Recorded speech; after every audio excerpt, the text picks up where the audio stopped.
మూలిగే నక్క మీద తాటిపండు పడ్డం అంటే ఇదేనేమో.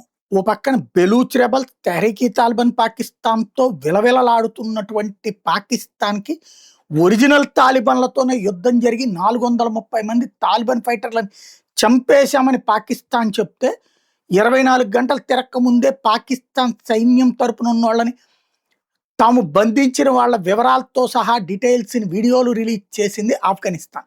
అదే సందర్భంలో వాళ్ళకి మళ్ళీ దొంగ లెక్కలు చెప్పాం.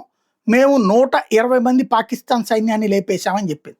అది ఒక ఎత్తు అయితే, నూర్ అహ్మద్ ఖాన్ ఎయిర్ బేస్ ఏదైతే పాకిస్తాన్ అణుస్థావరం పక్కన ఉన్నది, ఖైరానా హిల్స్ పక్కన ఉన్నది. మొన్న ఆపరేషన్ సింధూర్ సందర్భంలో మనం కొట్టింది దాన్నే.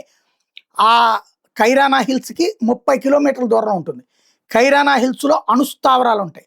దాని ముఖద్వారం, దాని ముడ్డి, మూతి రెండిటిని ధ్వంసం చేసాం మనం. దాంతో పక్కన తిప్పల పడుతోంది పాకిస్తాన్. ఆ కింద నుండి సొరంగం ఉంటుంది. ఆ సొరంగంలో నుండి అణ్వాయుధాలను తీసుకొచ్చి నూర్ అహ్మద్ ఖాన్ ఎయిర్ బేస్లో ఉన్నటువంటి యుద్ధ విమానాల్లోకి ఎక్కించి F-16, F-32 లాంటి వాటి ద్వారా ధ్వంసం చేయాలన్నది పాకిస్తాన్ ప్లాన్. అందుకని ఆ నూర్ అహ్మద్ ఖాన్ ఎయిర్ బేస్ను కూడా ధ్వంసం చేశాం. అక్కడే F-16 కావచ్చు, F-18 F-32 కావచ్చు, ఇట్లాంటి 8 యుద్ధ విమానాలు దెబ్బతిన్నాయి. పదే పదే ట్రంప్ చెప్పుకొచ్చింది వాళ్ళ యుద్ధ విమానాల గురించినే.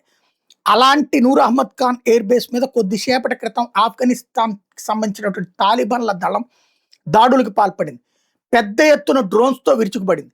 మొన్న మధ్యన మనం కొట్టిన దెబ్బతో డ్యామేజ్ అయినటువంటి ఆ రన్వేని ఇప్పుడిప్పుడే రిపేర్లు చేస్తుంటే అవి మళ్ళీ రిపేరుకి కూడా నోచుకోని విధంగా విధ్వంసం సృష్టించింది ఆఫ్ఘనిస్తాన్.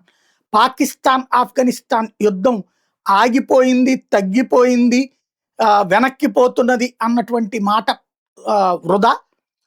మరింత ముదురుతోందన్నది నిజం.